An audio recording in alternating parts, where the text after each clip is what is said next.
Supreme court में election tribunals की तश्कील के लाहौर हाई कोर्ट के फैसले के खिलाफ केस की समाअत आज होगी। चीफ जस्टिस काजी फायज ईसा की सरबराही में 5 रुकनी लार्जर बेंच समाअत करेगा। इस हवाले से मजीद बात करेंगे। दुनिया न्यूज़ के नुमाइंदे हसीब मलिक हमारे साथ मौजूद हैं। जी हसीब।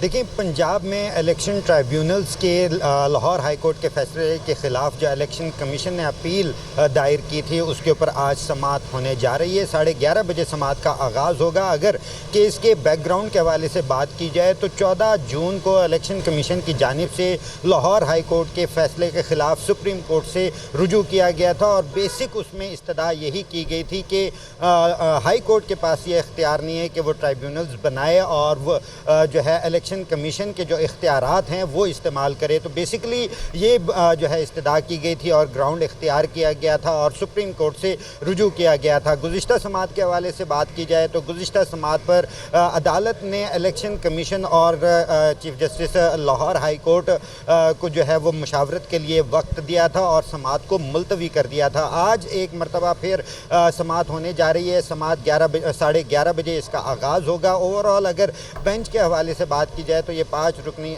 जो है वो लार्जर बेंच है जो समाअत करेगा। चीफ जस्टिस के अलावा justice Aminuddin, justice Jamal Khan Mandokhel, justice Naeem Akhtar Akhwan और जो है जस्टिस अकील अब्बासी इस बेंच का हिस्सा होंगे। 11:30 बजे समाअत होने जा रही है। गुज़िश्ता समाअत पे मुशावरत के लिए वक्त दिया गया था और समाअत को मुलतवी कर दिया गया था और इलेक्शन ट्राइब्यूनल्स को जो है उसके बाद देखा गया कि वो काम से भी रुक गए थे। तो आज अहम समाअत होने जा रही है। इसके बाद मुतवक्का है कि कोई ना कोई हल की तरफ जाएगा और उसके बाद जो है इलेक्शन ट्राइब्यूनल्स अपना ठीक है। जो बहुत शुक्रिया आपका।